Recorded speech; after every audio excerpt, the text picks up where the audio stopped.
केंद्र सरकार के 3 नए कृषि कानून के अगेंस्ट किसान हजारों की संख्या में दिल्ली में डटे हैं और धरना प्रदर्शन कर रहे हैं। यहां तक कि भारत बंद तक का आह्वान किया और तो और कई दौर की बातचीत भी हुई है सरकार और किसानों के बीच, लेकिन इसका कोई परिणाम निकलकर सामने नहीं आया। अब यहाँ सवाल ये है कि आखिर किसान इस कदर इस कानून के खिलाफ क्यों डटे हैं और क्या है उनकी मांगे? किस डर से ये किसान घिर गए हैं कि इन्हें प्रदर्शन करना पड़ रहा है? आइए इस बारे में विस्तार से जानते हैं। दरअसल सरकार की तरफ से इस बात को साफ किया गया कि जो कानून लाया गया है वो किसानों के हित में है और सरकार किसानों के लिए इस कानून को वरदान बताने में लगी है। ये 3 बिल हैं: मूल्य उत्पादन और कृषि सेवा अधिनियम 2020, आवश्यक वस्तु संशोधन अधिनियम 2020 और किसानों के उत्पादन, व्यापार और वाणिज्य संवर्धन और सुविधा अधिनियम 2020। तो आइए किसानों के इस आंदोलन की जड़ पर सिलसिलेवार तरीके से गौर कर लेते हैं। लेकिन उससे पहले अगर आपने हमारा चैनल सब्सक्राइब नहीं किया है तो जल्द कर लें, बेल आइकॉन दबाना बिल्कुल न भूलें। वीडियो पसंद आए तो लाइक करें, कमेंट करें और शेयर करें।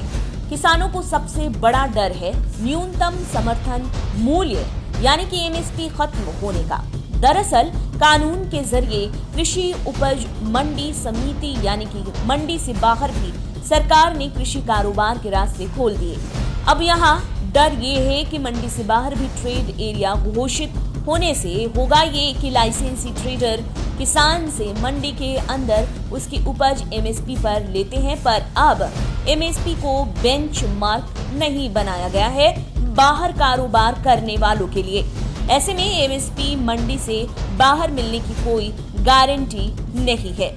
देखने वाली बात है कि सरकार ने कानून में मंडियों को खत्म किए जाने की तो बात कहीं नहीं लिखी है, पर इसका इम्पैक्ट मंडियों को भी बर्बाद कर सकता है, जिसका अंदाजा लगाकर ही किसानों के मन में डर पैदा हुआ है। ऐसे में आढ़तियों को भी डर है। इस मामले को लेकर किसान और आढ़ती साथ हैं और मानते हैं कि मंडियां बचेंगी तभी उसमें एमएसपी पर किसान अपनी उपज बेच सकेगा। 1 कंट्री 2 मार्केट वाली नौबत इस कानून से पैदा होती दिख रही है।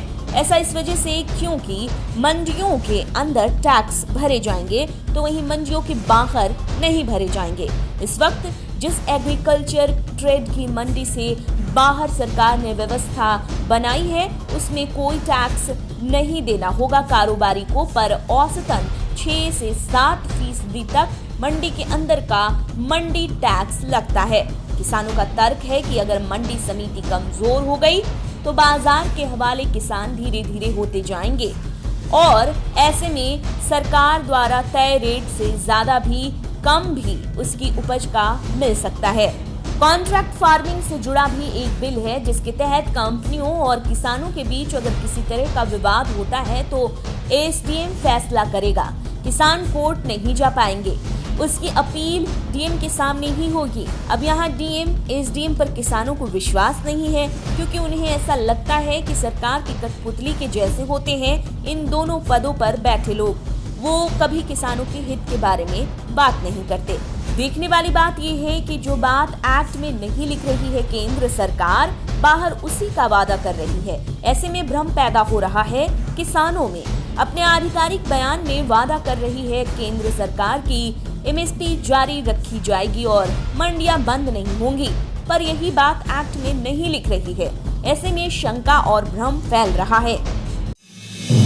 आप देख रहे हैं नेट्रिक न्यूज, साहस सच कहने का।